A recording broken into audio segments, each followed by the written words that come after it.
Hello, everyone, and welcome to a special Friday afternoon live stream where I need some help. I desperately need some help trying to figure out what films I'm going to see at the Toronto International Film Festival. There are, as the thumbnail suggested, 300 films that I can choose from. That's a lot. That's too many. That's a ridiculous number of films. Certainly more than any one person can see throughout the entire festival. I think if you were to actually try to see all of them, you would just die. You would cease to exist. You would burn up on the spot. And since we don't want that for me, especially I don't want that for me, we're going to try to whittle that down, get that down to a reasonable number. And I've got a couple of interesting ways that we're going to go about this. But first of all, for those of you who are interested in actually seeing what's available at TIFF, there is a schedule or a list of films that you can go see. I guess I could just show you guys right here. If you go to tiff.net/films, I think it will bring this up, and you can just see whatever's playing at the festival. And I already have this filtered by a way that that makes sense for me, because there are just certain things that I'm not going to be getting into, or at least going to see. But I'll talk about that in a minute. I'm probably getting ahead of myself. First of all, hello everyone who's here. I guess I'll start out shouting out people who are already here, as I usually do. Hello to Ella and Max and Tim and Paul and Dan and Crossfire and Hawk. Hello to every single one of you. Thank you so much for showing up. And if you think this is going to be a live stream, then throw a like on it. Why don't you? And if you're watching this after the fact, hi, my name's TJ. I live stream about movies occasionally. Hey, Ghostoman's here too. Sick. Did you call those people who called you during the live stream? I think it was a scam. So, no. They left a scammy message, I believe. And Tasuki's here as well. Hello. So, here's the goal. Here's the plan of today. I've got this fun little Google Sheet here all set up that's got a couple of different things in it. I decided to break down my TIFF adventure into essentially two categories of 10 films. My reasoning for this is that as a TIFF member, when I go to buy tickets for the festival this year, if I buy in groups of 10, then I get a discount of some kind. It may be like 20%, which could conceivably end up saving me like $40 per 10 films, so that's not bad. It means I get like a free film here or there. So that's how we're going to be doing this. Dan is asking how many days I'm going for. As it stands right now, I have all of the days available. So if I'm going to be, and we're not really going to be talking about schedules today. This is more just going to be the films that I for sure definitely want to try my best to see. And then when I actually go to figure out the schedule, I'm going to be privileging films that are on the weekends or start at 7 p.m. or later, because I do need to take into account the fact that I may have a new job. Not to say that I've got one lined up, but I may have one, and I don't want to have to miss tickets or transfer tickets to films that I don't necessarily want to see or want to see as much because of that. So I'm going to try to plan around it as best I can.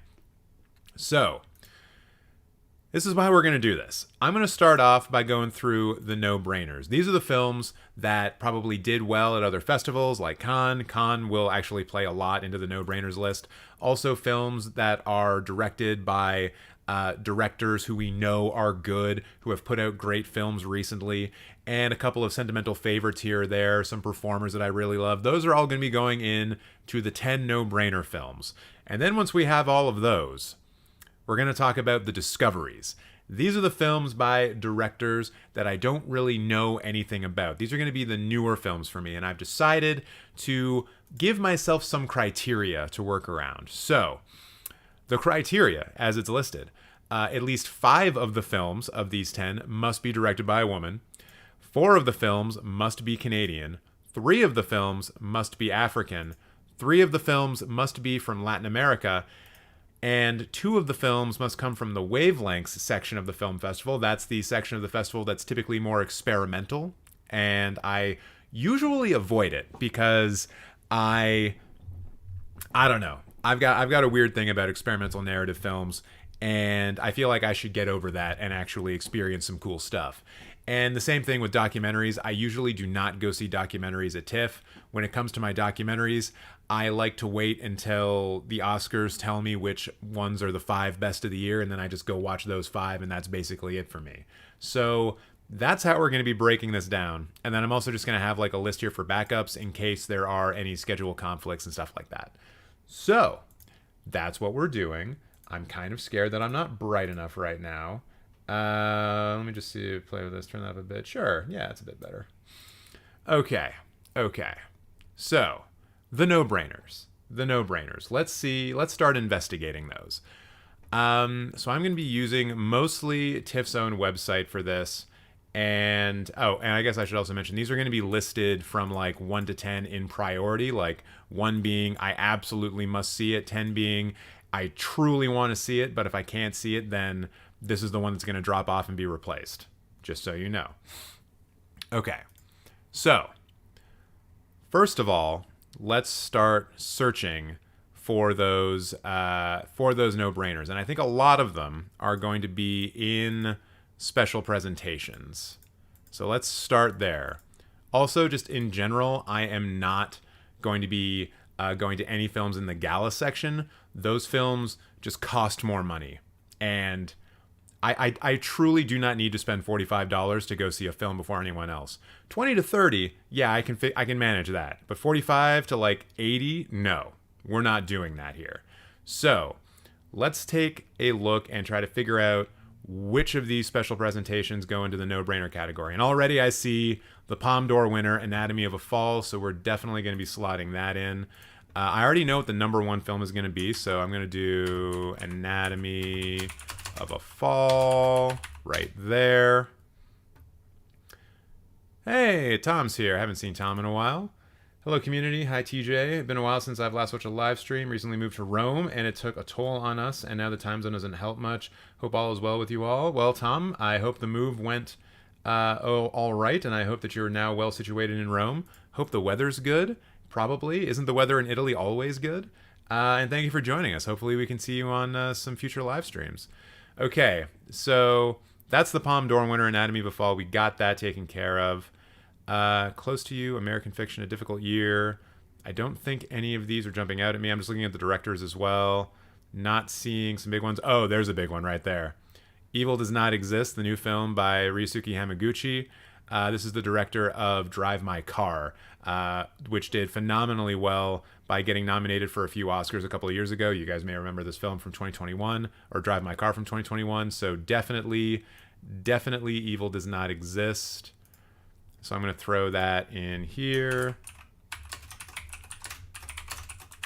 Evil Does Not Exist. I feel like I should be putting in the directors, or like the reason why I'm doing it, just so I don't forget. So, Palme d'Or. And Hamaguchi. All right. Let's continue the hunt. But yeah, actually, what is this film even about? A place of Bullock's serenity is threatened by cynical urban developers in this exquisite slow burn from Yusuke Hamaguchi that reveals the hidden potential of transformation on both sides of its fraught power dynamic. Cool. I like it. All right. And if there are any big ones here that I'm not going to see, I'm also going to explain those. Like, you may think that a new Richard Linklater film would be like an automatic, like, hell yeah, I want to go see that movie. But honestly, it's not a big one for me. It may end up going down in the alternates, but I assume that a Richard Linklater film will be in theaters like fairly quickly for Oscar season, so I'm not so concerned about that. Even though it's called Hitman, and it's probably all right. So we got, what is it here? We got Michael Keaton directing a film. Not really into that. Oh, wait, here's one. Les Indésirables. My friend's pronunciation is escaping me, but yes, this one is from the director who did Les Miserables. Not that Les Miserables, the other Les Miserables. Ledge Lee? Is it Ledge Lee? Yep, got it right. So this is, I think, meant to be a spiritual successor to Les Miserables, which was at TIFF about 4 years ago. Set largely in an underprivileged Parisian suburb, Allegedly's follow-up to Les Miserables is an incendiary indictment of racist policies that force the poor into unsafe and inadequate living conditions, which is really, what Les Miserables was all about as well. But this one probably focuses a little bit less on police specifically. At least that's what I'm just gathering from that. I also don't want to read too much into these films because I'd rather just be like surprised by them, And also, if you guys see any films here that you're interested in and you're like, oh, TJ, you should probably go check that out, please let me know. In the meantime, I'm going to mark down Monster by Koreeda Hirokazu. Absolutely. How could I not? How could I not go see a Koreeda film, a new Koreeda film? Koreeda, you will remember, directed, what was it called? Brokers last year. Super great movie. And this guy's been on like a really good run of films recently. And yeah, Koreeda. So gotta see that. And I'll be rearranging these from like 1 to 10 in like how important they are to me in a second. I just want to get them all in, get them all down. I do see, Ella, you're suggesting that I do Next Goal Wins. I'm probably not going to do that because I think if we just look up when it's going to be coming out, yeah, it's November. So I really don't think I need to spend the money to see it a month early, especially if there's other stuff. Like, it could be a good alternate, but I just want to focus more in on things that maybe won't be coming out until a bit later, or potentially won't be hitting screens until like the year after. Leave the World... Wait, is Leave the World Behind on TIFF? I don't know. I don't have all of these committed to memory right now, unfortunately. Let's see. We got a new David Yates film. That might be interesting. Chris Pine directing a movie. I'm very curious about this. There's a few actors who are directing films in the festival this year, and I'm kind of interested to see what Chris Pine can do as a director, because I think that is his directorial debut. But we may come back to that. Let's instead focus in on Seven Veils by Adam Egoyan. That's another one that I must see this year. I don't think I've ever seen an Adam Egoyan film premiere at TIFF, so I really want to do that. Seven Veils. Am I spelling Veils right or wrong? Veils. Yeah, there we go. Cool. So this is Goyen. I'm spelling that wrong. Egoyan, right? Egoyan? Egoyan. Hell yeah. Michael Winterbottom. Why does that sound familiar? Who is Michael Winterbottom? Why do I know that name?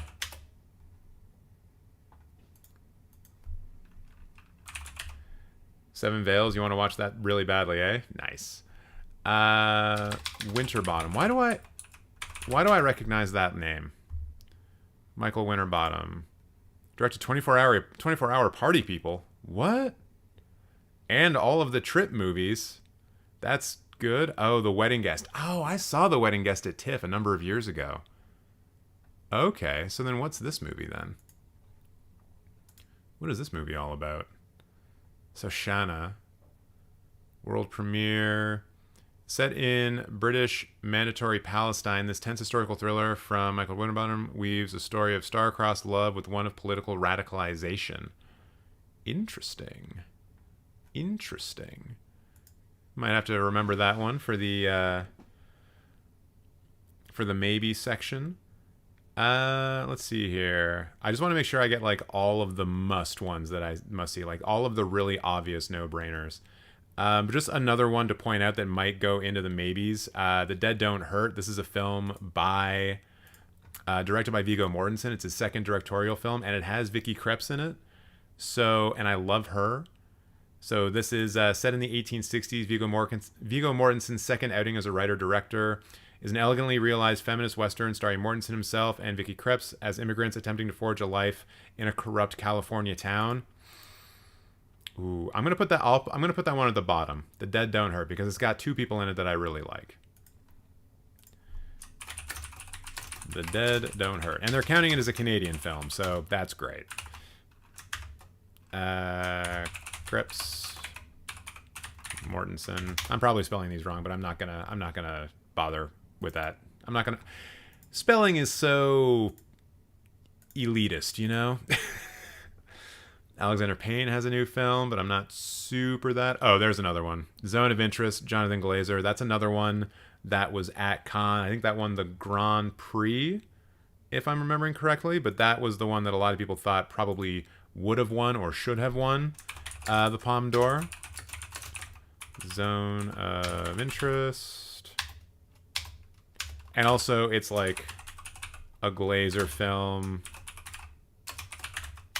Jonathan Glazer being the director of that one movie with Scarlett Johansson that I forget the name of all of a sudden, where she's an alien and she kills people in the black goo. So yeah, it's probably going to be a very good film to see. And Glazer only does films very rarely, so yeah. New movie from Mr. Robot director. Ooh, really? I didn't know about that. Is Poor Things in TIFF? I don't recall seeing it, but it might be. Under the Skin, yes, that's the one I'm thinking of. The Jonathan Glazer film. So the Zone of Interest, also directed by that guy. We also have a film directed by Ethan Hawke where he's directing his daughter. And I don't know, I'm kind of fascinated by this concept because I can't remember a moment in film history where we had like a well-known actor directing a film and then the lead person in the film is their own child. I don't know. That may be something to consider for later, but like I'm kind of interested in this. Kind of a little bit. Anyways, I think in this section, special presentations, I think those are all of the ones that I must see, and I figured that a lot of the ones that I must see would be coming out of special presentations.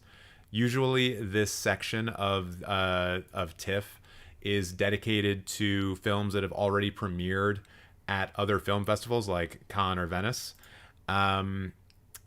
So let's now move on to Centerpiece, because I think there's good stuff in here as well. Once again, just looking for films that kind of stand out. I either recognize a director or a performer in them. Yeah, you see, here's a new one from Aki Kaurismäki, which could definitely be worth seeing. Surprised that Alexander Payne hasn't been canceled yet. Maybe it's because he's been too long since the abuse. Oh man, I didn't even know about that. Not too familiar with TIFF, but if Alan Chimingos 3 and The Shipwreck directed by Mitch Michael is there, definitely don't see it. Worst experience of my life. Sleepy Bear, you can be assured that I am not going to be putting that on my TIFF list, as it's not going to be there. So yeah, Aki Kaurismäki might go in there. Although there's a couple of others I want to put in first. Just trying to remember the names of them and where they are in this. Limbo, Robot Dreams. What is this? What are you? An animated film in this economy? North American premiere, no dialogue. This animated dialogue-free story about the miracle of true friendship between a dog and a robot. That is probably, you know what? I'm going to put that right into my maybe list. What is it called? Robot Dreams? That just sounds like it would be such a refreshing film to watch. Like, one of the things that can happen if you're at a film festival like this is you're watching so many serious films in a row that you just become like emotionally drained. And so a movie like this is a good emotional reset. Unless, I don't know, the dog dies in the movie, in which case it would all be for naught. Shinya Tasukamoto. Oh, why does that sound familiar? Ooh, there's the number one film right there. Hold on, let's do this one first. So this is Snow Leopard by Pematezden. This is a director who I first became aware of in 2018 with his film Jimpa, which was at TIFF in 2018. It was my third favorite film of the festival behind Roma and Burning, so that kind of lets you know how highly I regarded that film. I did see one other film that he did. I think it was at TIFF 2019. I think because TIFF 2020 was kind of fucked up. Yeah, it would have been TIFF 2019, which was good but not great. Still enjoyed seeing it, but since then, the director has passed away, and so I believe that this is Pematezden's last film. So I am very interested in this. He has a very particular way of depicting Tibetan landscapes, and yeah, I very much want to see this. So I'm going to put Snow Leopard number one. Like, I kind of have to see this.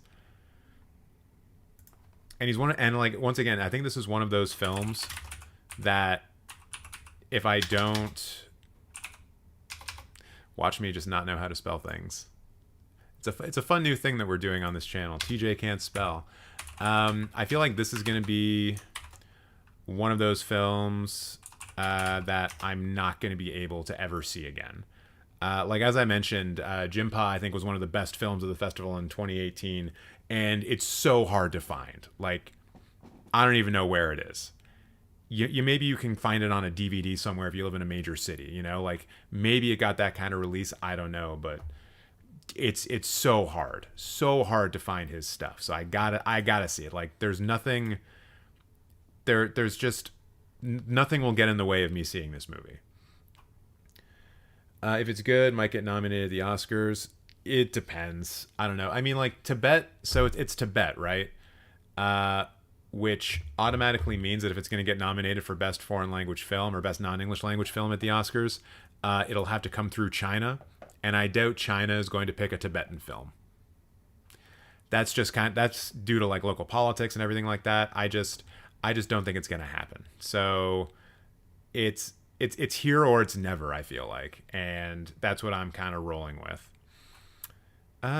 Toll, Woodland. I feel like there's a couple of other big ones that I'm missing out on so far, so I'm not going to explore these too much, except I did want to find out, this director sounds so familiar to me. Latest examines the desperate lives of Japanese citizens in the immediate post-World War II period through the story of a child dealing with unimaginable adversity. But this director, I feel like this director has done some stuff. Is this the director of Tetsuya the Iron Man? I think it might be. No, not starring. Directing.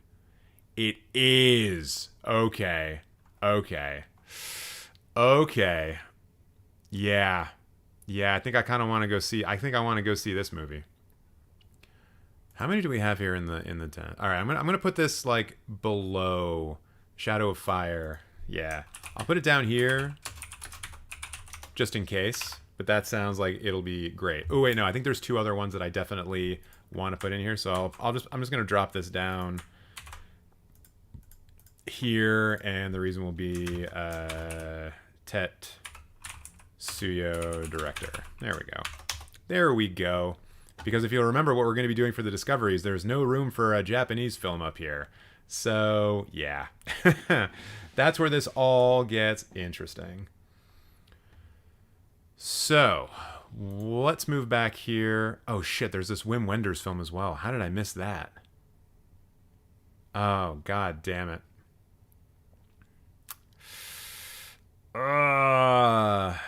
Yeah, I should probably go see the Wim Wenders film, shouldn't I? Fuck. Damn it, this is where it starts to get hard, man.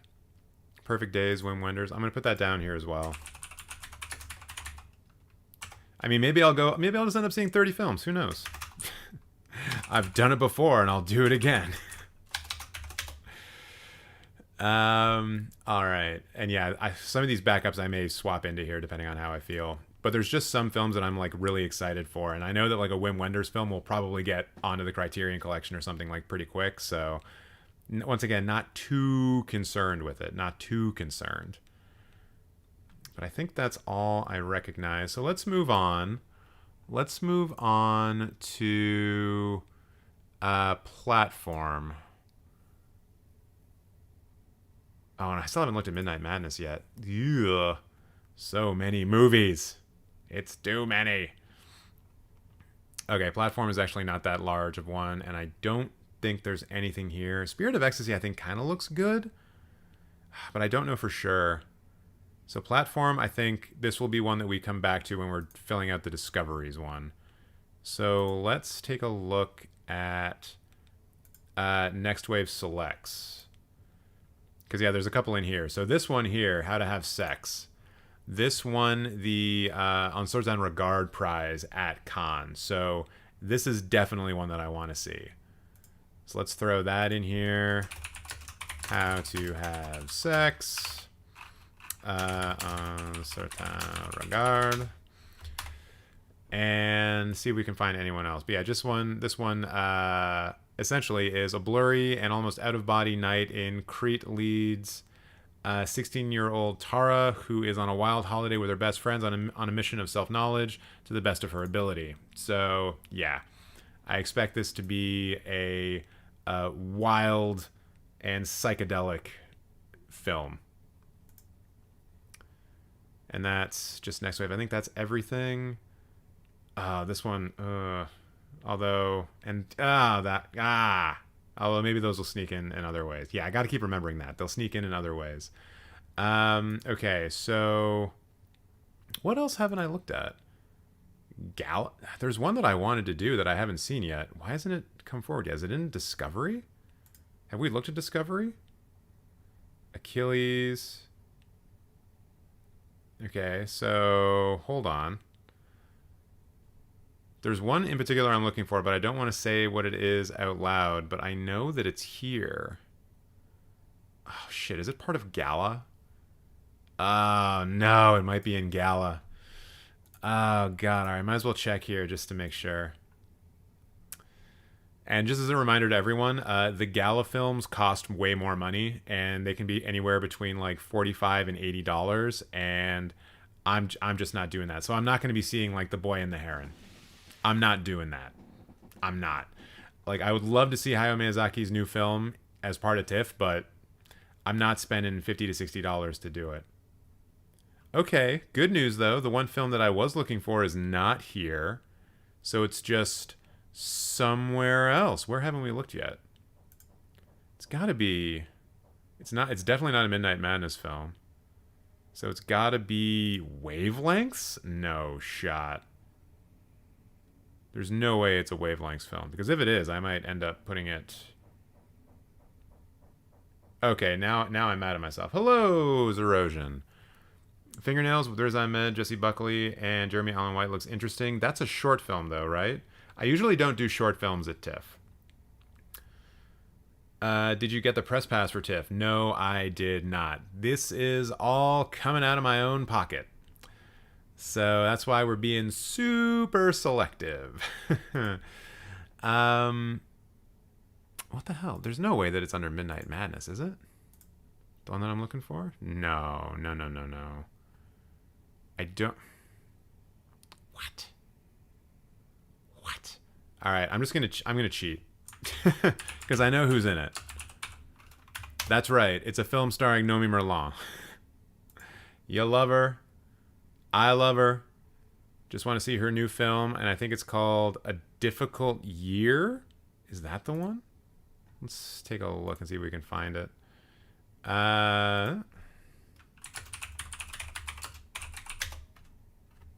Results. A Difficult Year. Yeah, where was it?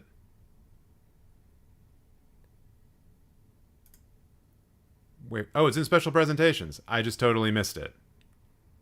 Whoops. Yeah, so this is another film that I want to see because it stars Nomi Merlan, one of my favorite French actresses going right now, or just, yeah. So, yeah, A Difficult Year. Gotta see the new Nomi Merlan film. Okay. So those are the no-brainers as I see them right now.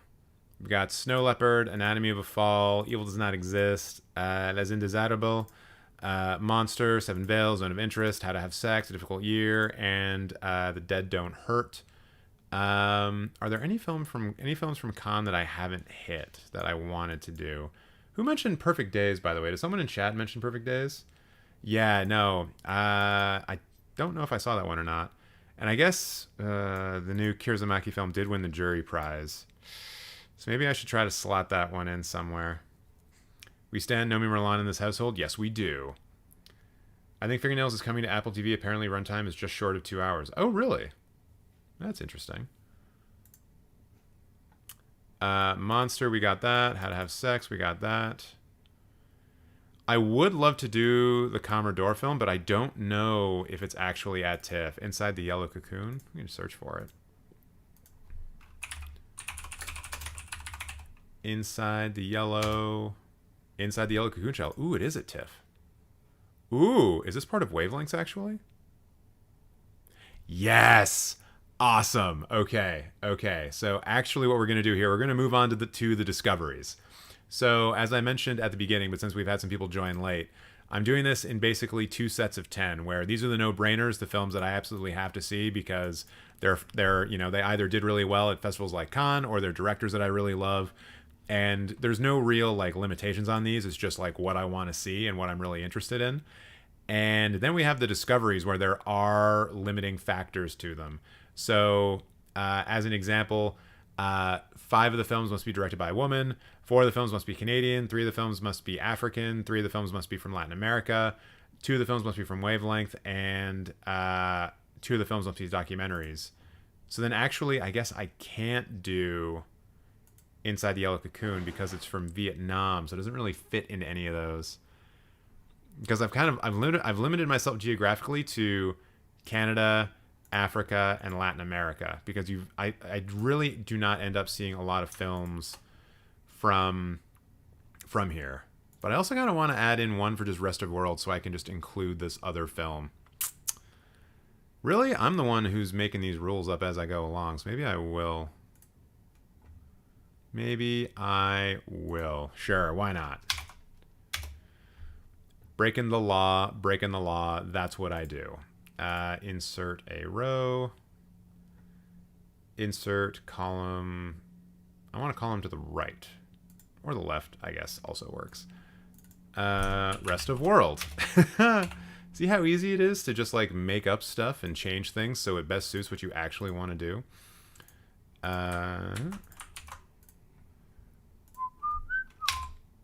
Cool. And I'll just throw this one in at the bottom.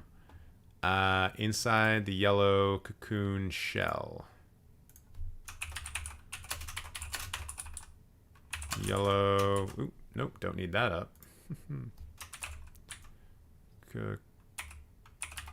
Cocoon Shell. Let's make this a bit smaller. There we go. So this is a Wavelengths film, and it comes from Rest of the World. So there we go. TIFF 2023 must-see movie, Hitman, directed by Richard Linklater, featuring Glenn Powell. Yeah, I saw that on the list, and I just assume that that's going to be out in theaters for everyone to see. It's going to be part of like award season, so I don't need to see it immediately. That's one of those films that I just don't need to see immediately. But if you're going to TIFF and you go see it, let me know how it is. And you can do that in the Cinemateq Discord, which there's a link to in the description box below. LOL, I was about to say, TJ, I didn't know you knew how to code. I can do like basic stuff in Excel. But if you're reading my resume, I can do lots of great things in Excel. I'm very proficient in Excel. I'm a master at Excel. But yeah, I can do some stuff. Okay, so how about we start trying to figure out what else goes into these other sections? What the? Okay. Or rather into here. So this is going to be interesting. I think there's probably a way to do this that's easiest. So why don't we actually start by the sections, right? That kind of makes sense. So like I know that I'm going to have 2 out of the documentaries and 2 out of the Wavelengths, so why don't we just start with that first? But before I do that, I'm jumping around a lot here, I apologize. I don't actually know if this film is directed by a woman or not, so why don't we find that out and see how that affects things? Well, that doesn't tell me anything. Doesn't appear to be so. Okay. So we're still looking for stuff. So let's get into here. These are all the films in Wavelengths. So right off the bat, Canadian films would be nice. And definitely films directed by women that are interesting. So I guess maybe we just go through these and see which ones are of interest. I have a feeling that Youth, this one might be good. I think this film is described as, oh god, it's 212 minutes long. Oh boy. I don't know about that. Let's see. Yeah, apparently Wang Bing is, according to this, one of our greatest contemporary filmmakers. Follows the daunting daily labor of young textile workers in Zili, capturing the unseen realities of China's out-of-ordinary local economy. If the labor dispute do not resolve itself before TIFF begins, then could doing TIFF movie reviews get you placed on SAG blacklist? I don't think so. Because like they have very specifically said that like reviewing films is fine. And they've also made guidelines for influencers that are like, hey, if you're never planning on joining the union, then don't worry about it. And like, I never really was. There's also this other weird loophole that I think is a bit interesting in that I live in Canada, right? And all of my local unions, the Writers Guild and AFTRA and the DGC, like none of them are working without a contract right now. Like they have a contract in place. So how geographic are these strikes? I don't know. But it's not something that I'm personally worried about because they have just given film reviewers the go-ahead to review films. You're just not going to be able to talk to... you're just not going to be able to talk to people for like promotional reasons and things like that. So this film... Probably... Actually, no, can't do this film because it's not from those geographical reasons that I mentioned. So I guess why don't we just go through these and see where we're talking about. So this is a Romanian film. That wouldn't work, unfortunately. He thought he died, preceded by... What is this? There's also the other thing with the way that TIFF does this is that I wish we could actually sort by country. That would make this a lot easier. He just got here and I literally just woke up. Well, thank you very much for joining us, Zach. Good to have you here. What is this? It's a Belgium film, so that wouldn't work. We've already got that one in as our one for the rest of the world. This is a Canadian film by Denis Coté, so that could work. I feel like Denis Coté has done some stuff too, right? Like this is a well-known or somewhat well-known Canadian filmmaker, I think. Ghost Town Anthology, Bestiaire. Yeah, I've heard of a couple of these.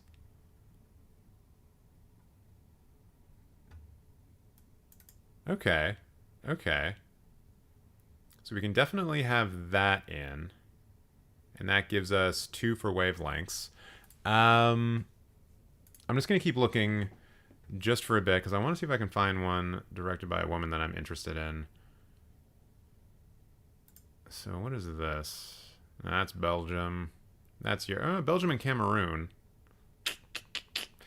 This narrative feature debut by established Cameroonian documentarian. Ooh, it's a documentary? Interesting. Fortitude and care centered on a valiant seamstress and single mother. But is that... Has established herself as one of the finest. Is this a documentary? With her feature narrative debut. Okay. So that won't count. But it would count for Africa. I'm so exhausted. Glad I didn't miss the whole stream. Man, what are you guys doing on a Thursday night that's got you waking up so late? Hello, a rare cinephile. Glad to have you here. Let's see. North American premiere, this film, Greek English. For those of you who are just joining in, I'm trying to figure out which films to watch at TIFF, and I've got some strict guidelines that I'm trying to follow. This looks kind of cool. Philippines, though. Damn it. And those guidelines are listed here. 5 of the films need to be directed by a woman, and then for geographic ones, it's got to be 3 Canadian films, 3 African films, 3 Latin American films, and 3 rest of world. Mostly doing this because I want to see films from Africa. I very rarely ever see films from Africa.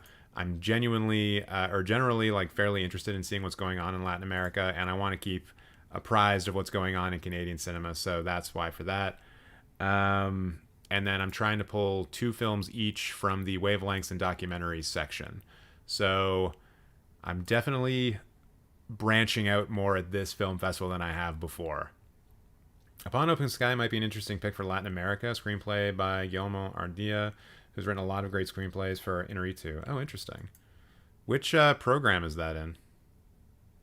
I wish I had that stuff memorized already, but I definitely do not. The Zone of Interest is definitely my most anticipated. Yeah, I've got that in my must-see list already.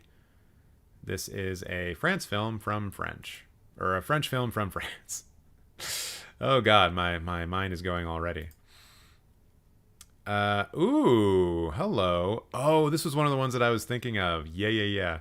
This feature documentary. Ooh, it's a documentary too. Oh, this checks a lot of boxes.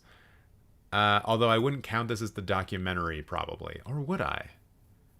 I guess I probably would. This feature documentary from Brazil, Arthur Kleber Mendonça Filho, is a playful, joyous, and irresistible celebration of cinema and the filmmaker's home city of Recife. You know what? That checks a lot of boxes. So I think I'm going to be going for this one. And I mean, how can you say no to this? Look at that. Look at all these guys with their masks and costumes on. That's awesome. Is a dude though. Which I guess. Oh wait, this guy also directed Bakuro. Yeah. Oh, we're doing this. We're doing this one. We're doing pictures of ghosts, everybody. I'm just gonna throw this in up here. Picture of ghosts. So that is Latin America, wavelengths, and documentaries, because it is a documentary. It's just one of those days where my chronic pain and illness gets bad. Oh, that sucks. Sorry to hear that. Upon Open Sky is in Centerpiece. All right, cool. We may get back around to that, because there's always a possibility that I fill in all of these things with less than 10 films, and I can just add in some others. So we'll see. How much tickets cost for each movie? For this festival, it's probably going to be around $25 to $30 for anything that's not a gala. Prices will also change depending on at what time of the week you are going to see these films. TIFF does have things called premium screenings, which will cost a little bit more. So that's also going to be a consideration. But usually they show films 2 to 3 times, and it's only like the first screening of a film that's like premium. So, you know, since I'm not a big fan of Q&As to begin with anyways, I can probably just like duck out. And then the other thing on top of this is that if I buy films in packs of 10 as a member, I also get a discount, which is why we're doing this as 10, as like 10 discoveries and 10 no-brainers. Honestly, if we get to the point where I'm like, okay, let's just do 30, fuck it, then maybe we'll do that. I don't know. I've done as many as 42 films at TIFF before, so 30 is not insane, but it is a little insane. Okay. Just want to be aware of the cost for the future. Yeah, I mean, it's one of those things where it's probably going to be a little bit more and a little bit more and a little bit more every year. But they also try to keep things like reasonable, and there are programs in place at the festival where like certain screenings will be at a discounted price depending on a number of different factors. They do have, I think, some screenings are less expensive if you're under 25 or something like that. Like there's stuff that TIFF tries to do in order to make the film as accessible as possible. So don't be deterred by the cost too much. Okay. So we've got our 2 wavelengths films. We need a documentary. So let's check out the documentary section. And no, I am not going to the Nickelback documentary. Don't ask. It's not happening. Oh, wait. There's a soccer documentary? Oh, shit. That might already just win. That Talking Heads Q&A might be interesting. True. Although I feel like I'm probably not going to go to that because it's an A24 film, and I imagine it's going to get released fairly... I imagine it's going to get released, like, fairly quickly. Oh, man. There's a lot of doc films. Oh, boy. All right. I feel like I need to do a Canadian film or a film directed by a woman, and it looks like Copa 71 is at least one of those things. In this documentary, executive produced by Serena and Venus Williams, the filmmakers use archival footage and interviews to tell the story of the unofficial 1971 Women's World Cup, a moment virtually erased from the history of soccer. I mean, I kinda have to, don't I? Although it's United Kingdom, so I don't think I can. Damn it. Curse my geographic restrictions. Although there's a reason. There's a reason why I'm doing that. Okay, what about Boil Alert? That would be two men directing, so that doesn't help me too much. Bye Bye Tiberius. What's up with this? Years after leaving her Palestinian village to pursue an acting career in France, Hiem Abbas from Succession. Oh. Returns home with her daughter, filmmaker Lena Suleiman, in this intimate documentary about 4 generations of women and their shared legacy of separation. That's interesting. Although, unfortunately, outside of the geographic restrictions, which is too bad.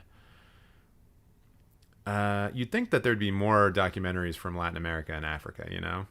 Kind of just shows that TIFF is very dominated by certain parts of the world. Defiant. Where is this coming in from? Ukraine, United Kingdom, United States of America. I imagine this is going to be about the war in Ukraine. Yeah. Would like to go see that, but unfortunately it won't fit in. Flip side. Where are you from? America. God is a Woman. This is from Panama. That's Latin America. That could work. Swiss Panamanian director Andres Perot films with the indigenous Kuna people in Panama's Yala Islands as they seek to lay claim to a 1975 documentary that captured their community but was never shown to them. Ooh, that's interesting. So that would be the documentary, and it would be Latin America. So that's one to remember. Still would really love to just include one directed by a woman. That's all I want. How hard is this? Finland and Norway. No, unfortunately that doesn't work. This is a Canadian film. I Am Sarat. Is a transgender woman who must act as her mother's son when at home in New Delhi, but can be the woman she really is with her friends and at work with the government of India. A collaboration between director Deepa Mehta and Sarat. This film has been constructed around Sarat's lens. Shot on smartphones, Sarat controls her narrative and makes it accessible to us. Interesting. So that would definitely count. All right, we're getting some good options. We're not doing the Mr. Dress Up. I don't need that. I don't need that nostalgia hit. Hello, TJ. It's fine to be here. Well, thank you so much for joining us. And Dory letting us know that we have to use caffeine and nicotine tablets to keep my eyes open at film festivals. I just try to get a good night's sleep. that usually works for me. In the rear view, I don't think that's going to work. Yeah, it's European.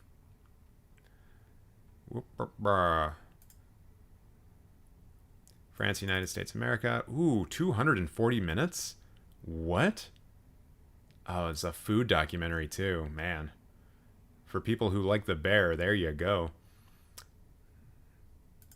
Hey, here's a documentary directed by a woman, United States of America. It's making me wonder if I'm going to be actually able to get 10 films that meet all of this criteria and what that's going to look like. Mr. Dress Up, Canada. God, I really just want a film directed by a woman. I really do. Songs of the Earth, Raoul Peck, Silver Dollar Road, America. Songs of the Earth, Norway. Ooh, this looks good though. In this unique cinematic experience, filmmaker Margaret Olin allows viewers to experience Norway's landscapes of mountains, glaciers, and fjords, guided by her 85-year-old father, Jorgen, enabling us to escape the hyperactivity of modern times and absorb profundity of nature. Damn. Who wants a travel documentary? That's kind of cool. And directed by a woman, but doesn't work. For the geography. Sorry Not Sorry, Carolyn Sooth and Cara Mones. Nope. Oh dear. Oh dear. Okay. What is this? Canadian film, directed by a woman. Probably be hungry by the end of that documentary. Yeah, I don't doubt. At camp, for a fly in rural Alberta, queer, non-binary, and trans teens get to just be kids in a supportive space surrounded by counselors who relate to their experience and help them toast the perfect marshmallow. That's probably pretty good. That's probably going to be a very touching film. Is there anything else here that's really jumping out? There's this Errol Morris documentary, which I know is going to be American, but it is also Errol Morris. I think I might actually put that in my backups. Because I haven't seen a Morris documentary in a while. But my goodness, can that man direct a documentary? So then, what do we have left? The Contestant. What is this? It's a UK film, unfortunately. This true story of a Japanese reality TV star left naked in a room for more than a year, tasked with filling out magazine sweepstakes to earn food and clothing, prompts innumerable questions about our culture of oversharing. Holy shit. That sounds wild, actually. You know what? Backups for sure. Sounds wild. That's my reason for wanting to watch it. It sounds fucking wild. Oh my god, I know about that story. I've never heard about that story before, but that sounds real fucked up. This one's no good.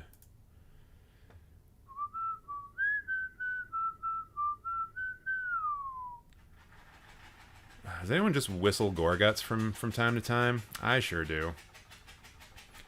The World is Family. Don't think this is going to work. Yeah, this is from India. I probably should have left some space for Indian films as well. Those were likely to be fairly well represented here. Apparently there's going to be a film about Agnes Varda, another documentary about her. Kasha from Italy. All right, so my documentary choices then are... I think it was I Am Surat or Songs of Earth. I might throw that down here too. So many documentaries I suddenly want to see. Travel doc to Norway. There we go. A lot of good stuff in this festival. Yeah. Go for God as a Woman. I don't think that one works for this, right? Oh, no, yeah. This one did.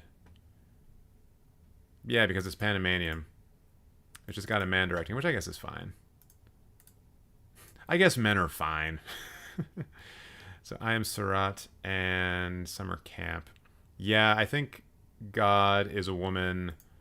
I think I'm just like overall more interested in this, more so because it has to do with documentaries made about, like anthropological documentaries made about communities that perhaps do not have a say in whether or not their images are being taken, and that's a fairly fascinating. To me, that's like a fairly fascinating subject to cover. So sure, God is a Woman.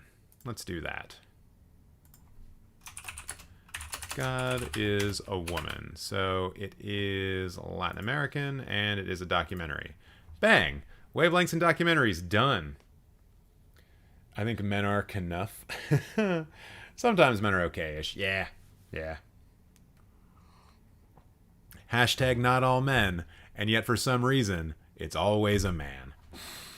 And would you look at that? We are also... 2/3 of the way done of having all of our Latin American films, so that's cool. That's cool. So, let's now try to focus in on Canadian films. And I think maybe, just maybe, TIFF will let me sort by Canadian films. I feel like they probably should. Canadian, yes, they do. All right, so let's bring back in Centerpiece, Discovery... Not Gala, Midnight Madness, Platform, Special Presentations, Wavelength, And we're not doing shortcuts. We're not doing prime time. We're not, I guess, luminaries, sure. Yeah. Yeah, let's do that. You've got to be kidding me. There's one? TIFF. TIFF. You're kidding me. Between Centerpiece, Discovery... I clicked on platforms. Where are the Canadians? What? That can't be right. That must be wrong. There's no shot. We'll find more Canadian films. There's supposed to be like 50 of them. Yeah, there you go. There's one right there. TIFF Next Wave. Maybe I should have clicked on that as well. There's another one. Okay. So that was obviously broken. Shit. Let me try it one more time because that'll just make things so much easier. That's so stupid. TIFF, fix your website. Honestly, if you guys go to enough Toronto International Film Festivals, TIFF, fix your website will be a common refrain. Ugh. Also, yeah, I should probably get the Next Wave selects in here as well. Okay. So let's go find 2 Canadian films, shall we? I recently saw La Dolce Vita and thought it was fantastic. Any personal thoughts on it, TJ? My personal thought on it is that I haven't seen it. I've only seen one Fellini film, and I know that makes me a bad person, and I'm so sorry. I'm so sorry for disappointing you. Okay, Canadian film, Backspot. What are you? A driven cheerleader struggles to handle the pressure when she and her girlfriend are both selected for an elite cheer squad in W.D. Watterson's feature directorial debut. Who is W.D. Watterson? Who dis? No fucking way. Oh my god. So, like, I kind of know this person. way back in the day, I was going through the Directors Guild of Canada training to be an assistant editor, and she was in my class, and we were like in the same sort of clique together for like 4 weeks, me, her, and 2 other people, and that's hilarious. Holy shit. Do I have to go see this film now? Is that like a law? Since I actually like have met this person IRL and have spoken with them. Let's see what else is Canadian, but like that's fucking wild. Holy shit. All right, Days of Happiness. This looks like the Canadian version of Tar. A young orchestra conductor faces a crossroads in her life and career in this ambitious drama that reunites writer-director Chloe Robichaud with actor Sophie Damaris. Yeah, it kind of just sounds like the Canadian Tar. Interesting.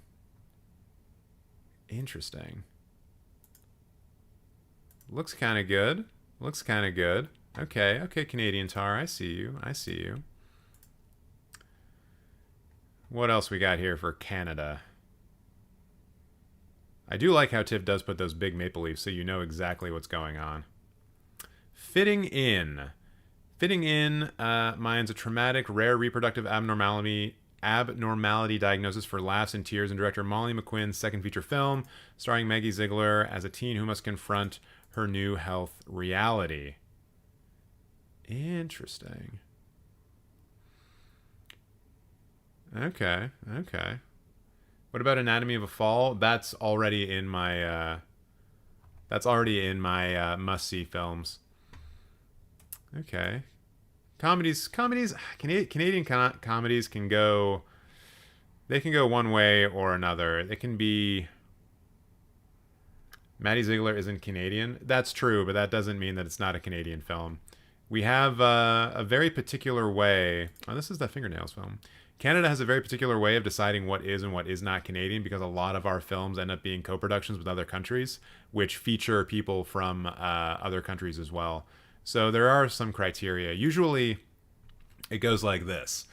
In order for a film to receive funding from the Canadian government through Telefilm. I think they go by it has to get a 7 out of 10. And the way that they get that is that, like, you get 2 points if the director is Canadian. You get 2 points if the writer's Canadian. You get 1 point if it's written by a... Or wait, no. Yeah, it's like 2 points for the director, maybe 2 points for the producer, maybe 2 points for the writer, and then like 1 point for the lead actor, or like 1 point for a number of like supporting actors being Canadian. I think maybe another point for being shot in Canada. So there's different ways to get to that 7 out of 10 and still be considered a Canadian film. And you'll see that kind of illustrated here a little bit. Hell of a Summer. Ooh, this is by the guy from Stranger Things, Finn Wolfhard. I guess he's directing a film. And this would be considered a Canadian film, Hell of a Summer. Interesting. Although we really do need a film directed by a woman. We really do, because I don't think we have one yet, and we need to get 5 of them. And we already have 3, so we really need to be focusing in on films directed by women. Hey Victor, Cody Lightning. Not directed by a woman, but actually Cody, that's a gender non-specific name. A struggling Indigenous actor tries to rejuvenate his career by getting a sequel made to the beloved film Smoke Signals in star and director Cody Lightning's wildly funny debut mockumentary. Shit, that sounds good, actually. Maybe that'll make it in. I like that, though. I like that as a concept. Humanist vampire seeking consenting suicidal person. Oh, this is one that I just kind of wanted to see based off of the title. Ariane Louise Saziz, deadpan horror comedy, finds droll humor in the plight of a young Montreal bloodsucker who can only feed on people for whom she feels sympathy.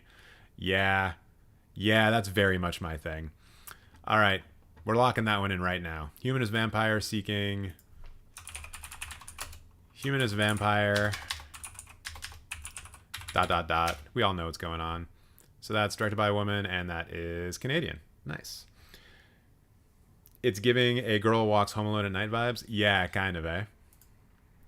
But it's in color. Do we have any more images, or just that one? Just that one. Oh, I guess there's a trailer up, which I can't really show because I don't want to get this live stream canceled. Huzzah! So, we need 1 more Canadian film? 2 more Canadian films. All right, let's go. We're on a roll. Okay, I don't know who you are. After a sexual assault, a Toronto musician spends a weekend trying to find the money for HIV preventative treatment in this ferocious debut from writer-director M.H. Murray and writer-star Mark Clennon. Wild. Still looking for things directed by women, though. That sounds like it's going to be good, though. Shit. In Flames also looked interesting. What was up with this? So you notice here this is still considered a Canadian film, even though the only language is Urdu. That's what I was talking about between, like, films being classified as Canadian because of how they're able to fill in those, like, slots, essentially. But, yeah. Often there are, like, Canadian films that are not in English or French, and this is one of the reasons. And I think it's good. I think it's a good thing. In present-day Karachi, a medical student struggles to keep her family together while being stalked by forces she can't entirely understand. Ooh, what? She's still dealing with the fresh loss of her grandfather. While preparing for life's exams, her strange uncle re-enters their lives. Gripping drama about trauma, internalized abuse, and misogyny woven into the fabric of fundamentalist culture with a streak of Guillermo del Toro's empathetic ghost stories. Hello. Might have to keep that one in the back of my mind. I was hoping it was directed by a woman. It would be like a 100%, like, right off the bat. Arena's Vow by Louise Archambault. Let's check that out. In occupied Poland, a former nurse, Sophie Nélise, risks her own life to shelter a dozen Jewish men and women from the Nazi war machine. Oh, interesting. Oh, shit, I recognize her. Where have I seen her from? She is in... Oh, God, don't tell me. She's from Yellow Jackets, right? The TV show? Right? Is she Canadian?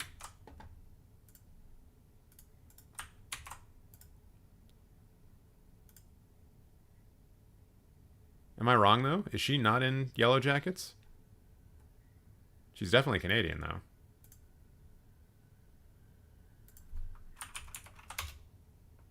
Yeah, she is in Yellow Jackets. Oh, wild. I didn't know she was Canadian. Cool. All right. All right. I do like me... Ooh, where were we? I do like me a war movie. And... Louise is a woman, so that would be an easy one. Okay, okay. Still gonna keep looking, but that's probably one that's gonna go. Carnival by Henri. I still want to get one more with a woman, though. One more with a woman. Dennis Cote, we already looked at that one as a possibility. Where are those maple leaves, Tiff? Rue, Charles Arnold. Seagrass, Meredith Hama Brown. What's up with this? A week at a couples therapy retreat where kids can explore the Pacific Coast while their parents work on their issues, explores the fractures in a biracial family in a debut feature. Interesting. And director from Vancouver, she directed shorts. Huh. Okay, I could be into that. I could be into that. Going, we've already got down in the must-sees. Taktukavuk, What We See. What's this all about? Wait, how could the Beast be a Canadian? Oh. What's up with this? Oh, and it's in Inuktitut. Nice.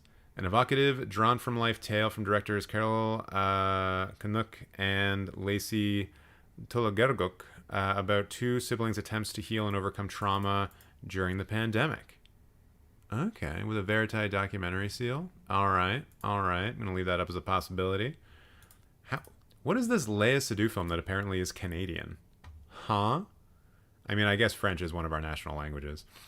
Ooh, this heady sci-fi examination of yearning, obsession, and existential dread by visionary French auteur Bertrand Bonello stars Léa Seydoux and George Mackay as two lovers connecting and reconnecting across time and space, all while catastrophe looms. Ooh, baby. Ooh, what else has this guy directed? Saint Laurent, The Beast is his latest film. Don't really recognize these. Include Pornographer, House of Tolerance, Nocturne, and Zombie Child.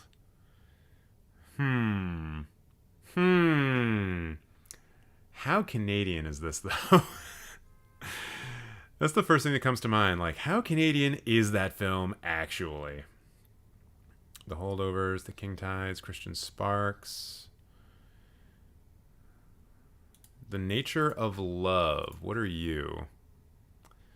Biting, funny, and socially astute, this romantic comedy from Quebecois actor, writer, and director Monia Chakra, Brothers Love, tackles class difference and infidelity. Ooh, I like those things. And it debuted as part of Uncertain Regard. Okay, I think that's a strong contender. Yeah, it's a strong contender. I'm going to put that... I'm now organizing these based off of, like, the tabs that I have open.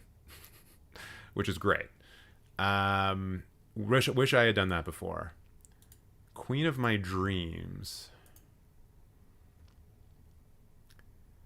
Stylish feature debut mashes up the textiles of Indian cinema and a Canadian coming-of-age picture, tracing key moments in the lives of a mother and daughter born 3 decades apart. Interesting.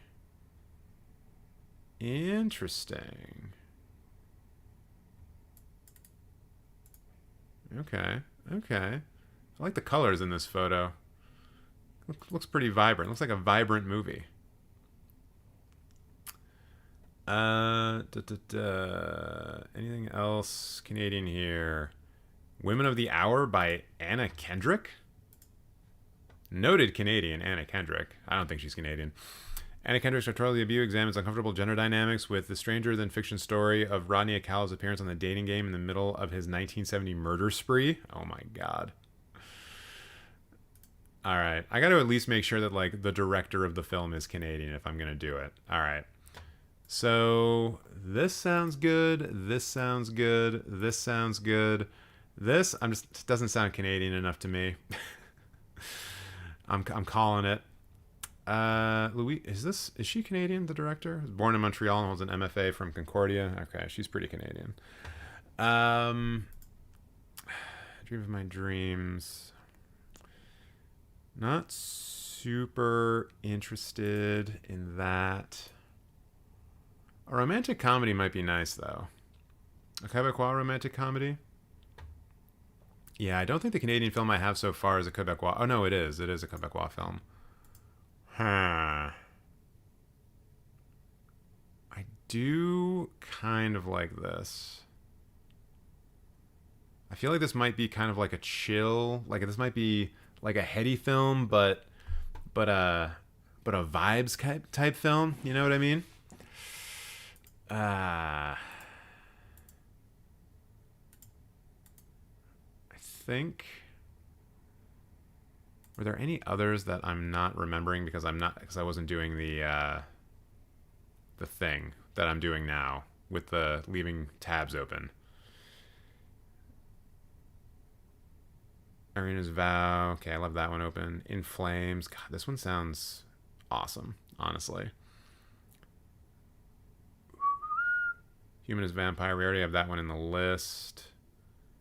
Hell of a Summer. Probably not going to do that one. Dream Scenario. Days of Happiness is a possibility. Canadian Tar. And Backspot as well. I think... God, I really want to do In Flames.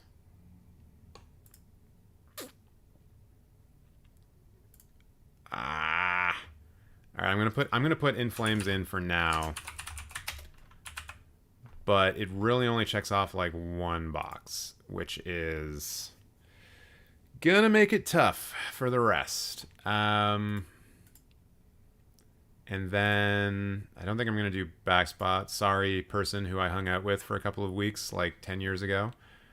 And I think maybe this. I think I just kind of want a romantic comedy occasionally. And it looks at Class Difference, which I'm a big fan of. So let's do that. Let's do that. The Nature of Love, which gives us a film directed by a woman and a Canadian film. So there's all the Canadian films. Huzzah! So now, with our last 4 remaining spots, we need 3 films from Africa and 1 film from Latin America. And 3 of those 4 films need to be directed by a woman. I think I've probably backed myself into a corner. Anna Kendrick was born in Maine, that's close to Quebec. Let the Sister in just for close proximity. No. Holy Mountain. That's not playing at TIFF. I don't think it is. All right. So how am I now going to find films from Africa and Latin America easily?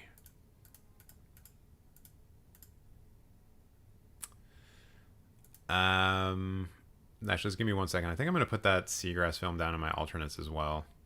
Just want to make sure I got the name right.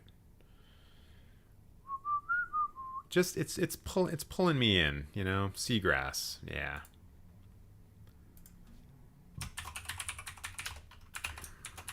Canadian chill vibes, maybe. Gotta love those chill vibes movies. And I'm gonna put Pool Man in there as well. Chris Pine directed a film. I'm not always interested when a when a film is directed by an actor, but when it's Chris Pine, I feel like maybe I should check that out. Okay, so let's look at the filters. Let's see if there's anything here like this. Like they have Asian cultures as an example. So like, surely that means that there must be Latin American cultures. Thank you, TIFF. Wait, do they have one for African cultures then as well? Guess. Black and African dysphoria. Hell yeah. Hell yeah. That just made my life so much easier. All right. So, what are we looking for again? One from Latin America. Let's get it. And actually, are any of them from Midnight Madness only? That should probably just be easier to just look through. Because I would love to get a Midnight Madness one. None of them are from Midnight Madness. Oh, but Upon Open Sky, that one was suggested by chat. Mexico, Spain. One of the directors is a woman, so that's good. A trio of revenge-minded siblings head to the U.S.-Mexico border in search of the man responsible for a family death in a screenplay penned as the feature debut for his children. Oh, interesting. Okay, so they're Nepo babies. That's cool. Let's put that up here. So what are the other Latin American films already? A Picture of God and God is a Woman. There's Harmony Korine movie, Argo Drift. Yeah, that one's probably going to end up down here in the backups because I don't think it's going to fit in anywhere else. So for those of you who are just joining in now, I've kind of split TIFF up into two kind of sections for me. 10 films that I have to see that are like, you know, the films that performed well at Cannes or by directors that I desperately want to see their new film.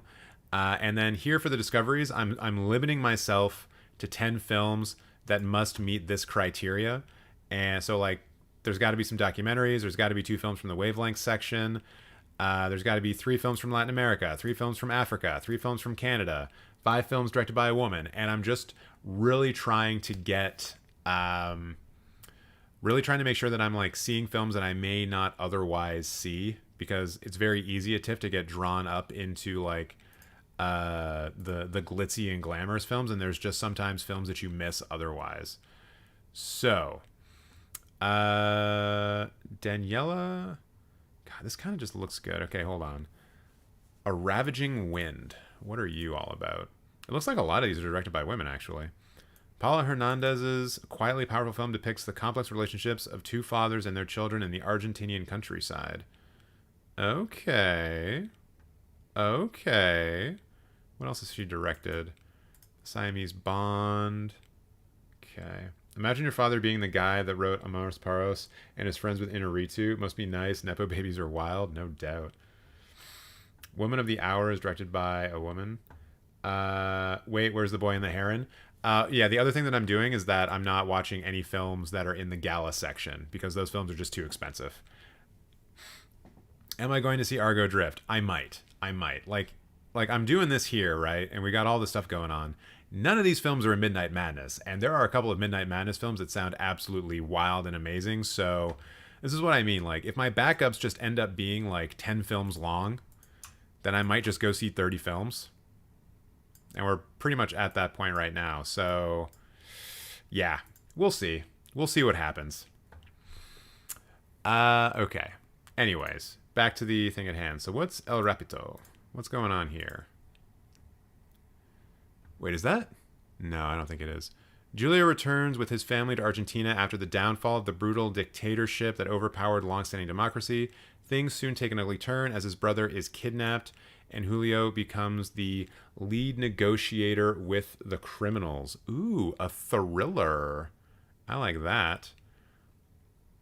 Also directed The Red Thread, is her latest film. All right, that's strong.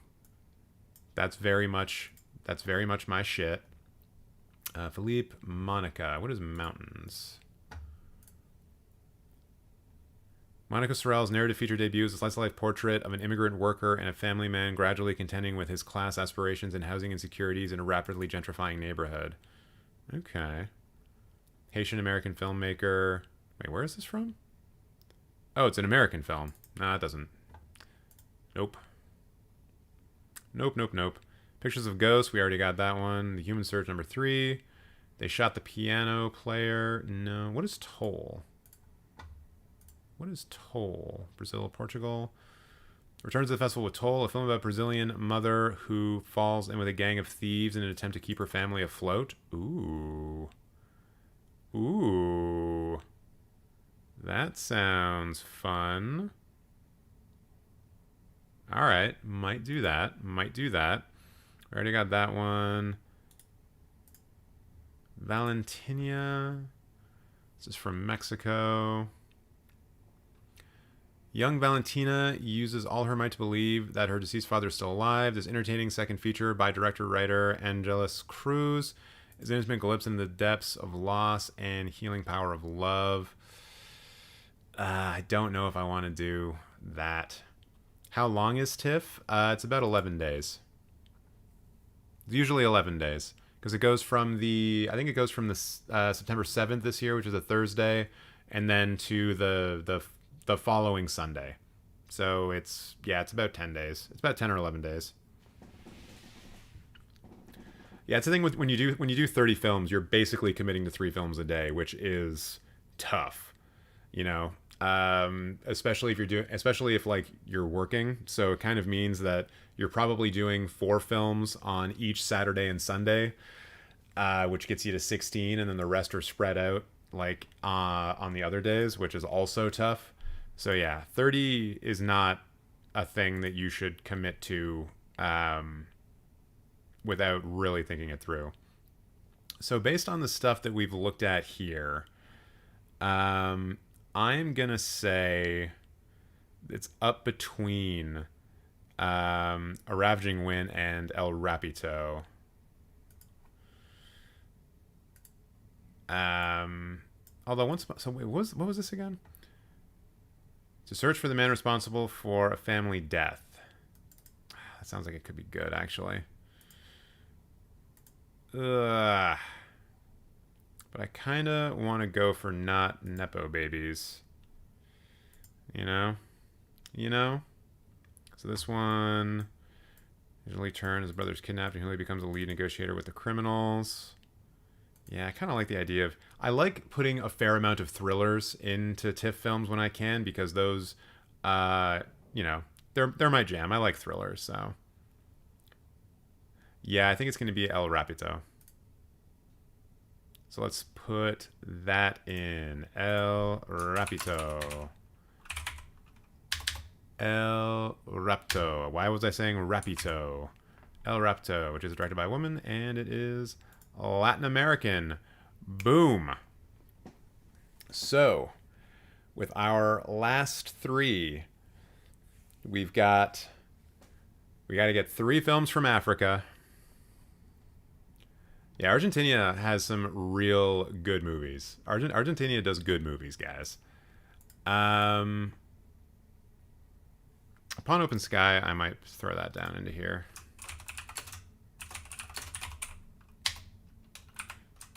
Nepo babies. Gotta support the Nepo babies, right? All right, let's find our 3 African films. Black and African Dysphoria. It's probably going to be what we need. And 2 of them need to be directed by a woman. Nepos are people too. I mean, theoretically. If you want to get technical about it. Okay, and I already know what one of these films is going to be because I kind of stumbled upon it earlier. This film, Death of a Whistleblower, is from South Africa. And the blurb is, when an investigative journalist is killed, it falls to his colleague to expose the corruption that cost her friend his life. From attorney director Ian Gabriel comes this high-energy political thriller highlighting the devastating risk faced by South African whistleblowers. So, yeah, that's like 100% my shit. So we're definitely doing that.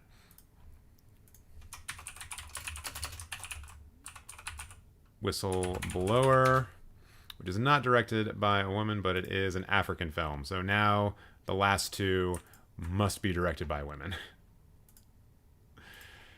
So let's see if we can find that.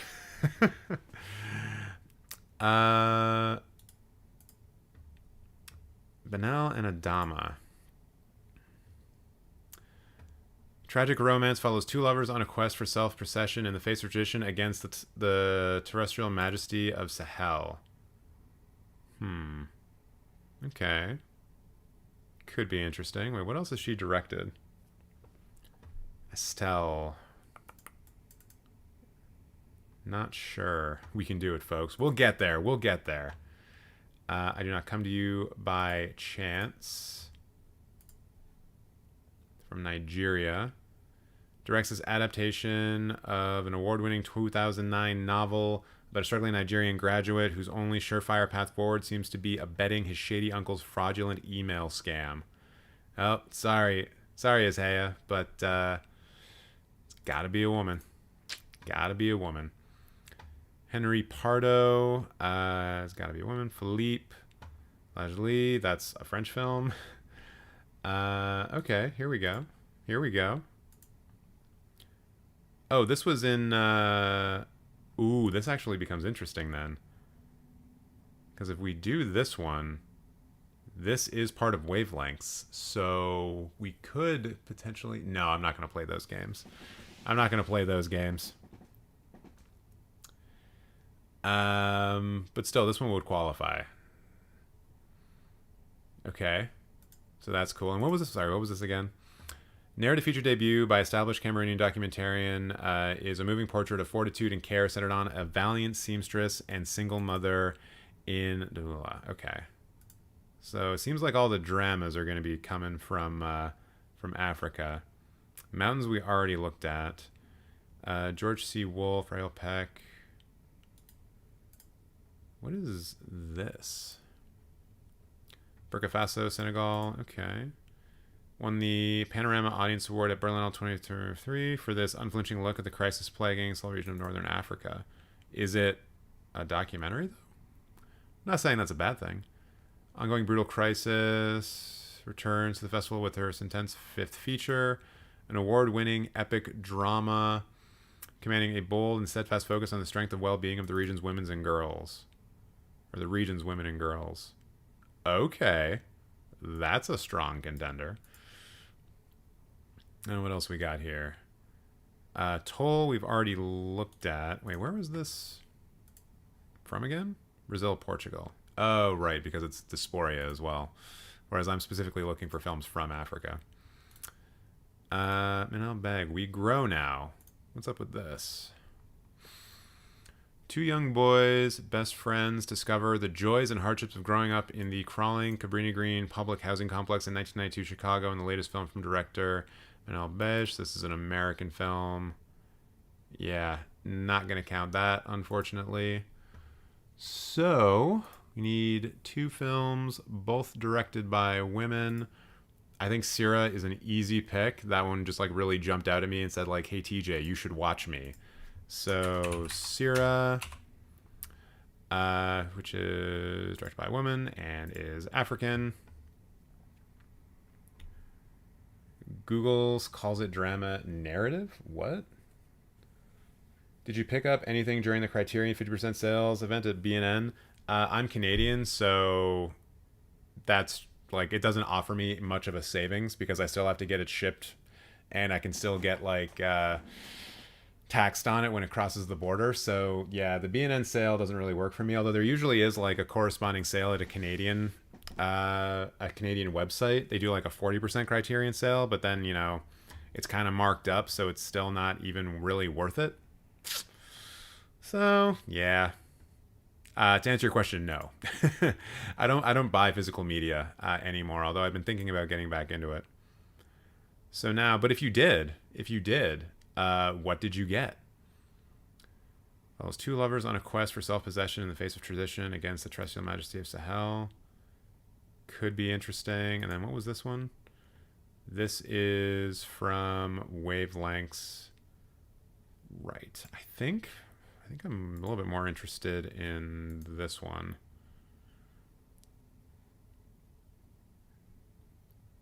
A little bit more interested. She co-wrote Our Lady of the Nile. Shit, did I see that?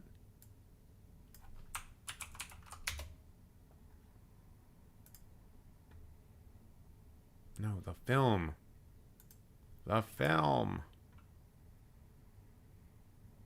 I think I almost saw this. Did I see it? I don't think I did.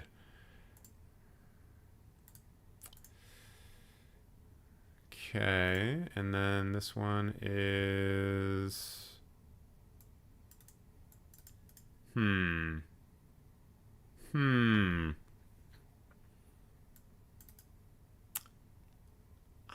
Oh, this is tough. Which one would you guys pick? Benalla and Adama. A tragic romance. You know what? Tragic romance. I'm going to go for tragic romance. Let's do that. Cool. which is directed by a woman and from Africa. So we did it. We did it. 100%, baby. Boom. Got him. Yeah, you see, that's the problem with physical media, is that it is expensive. I already have one expensive hobby, which is getting tattoos occasionally. So, yeah, physical media, I don't know. I don't know. Also, there's just like the cost of actually keeping them, you know, and having like a good enough player to actually take advantage of it. Like what the hell is that? I have like an Xbox One series, or an Xbox One X, not like the new ones, but like the older ones. And that's not like the best, you know, Blu-ray player that there is. It does certainly play them, but it's not the best one. Okay, so we got discoveries. I like this. A lot of strong films here. Very happy with how this turned out. Also the no-brainers. Lots of great films here. And if I only get to see these 20 films, I'll be super happy with that. But now, with the backups, animated robots and dogs. Gods.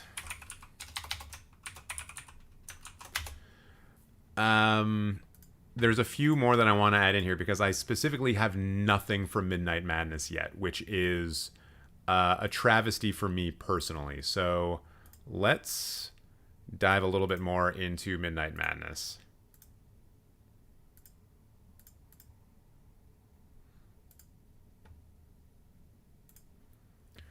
Because there's obviously some stuff here that could be really good. We got Argo Drift, which is the new film from Harmony Korine, which is all shot with infrared lights, I guess? I don't know. Spellbinding infrared photography conjures a hallucinatory portrait of a haunted assassin. Jordi Molla in the sensuous experimental elegy for Harmony Korine. I don't know if I want to see this. I don't know if I want to see this in theaters. I don't know. I just don't know. And like, to me as well, like this film, Boy Kills World, sounds way more up my alley, right? Bill Skarsgård commits bloody martial arts mayhem as a deaf warrior trained by a mysterious shaman, which is one of the people from The Raid, to topple a far-flung dystopia. Like, that sounds sick. That sounds super good. And I guess Femke Jensen's in it as well, which is awesome. Love her. Yeah, never mind, do that. Exactly. So I think that I'm going to have to just add in here. Boy Kills World.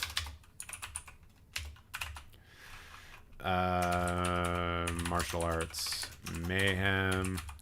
And this one is like pretty easy to add in because it is like it's Midnight Madness on the Saturday night, and like I don't need to wake up early on a Sunday probably, so that'll be fine. That'll be super fine.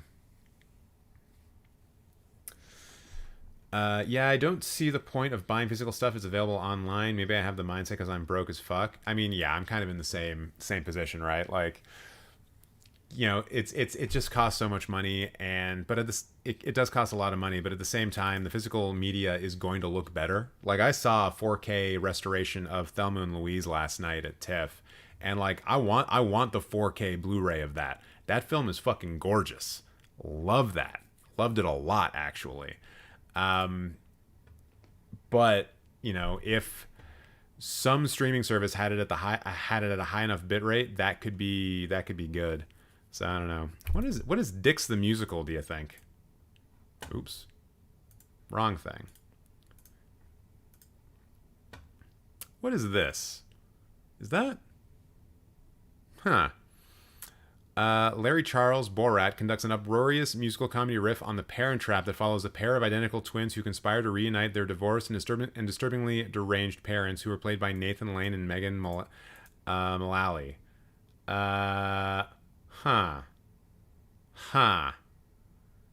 Maybe. Hell of a Summer we already kind of looked at. Yeah, I might not do that.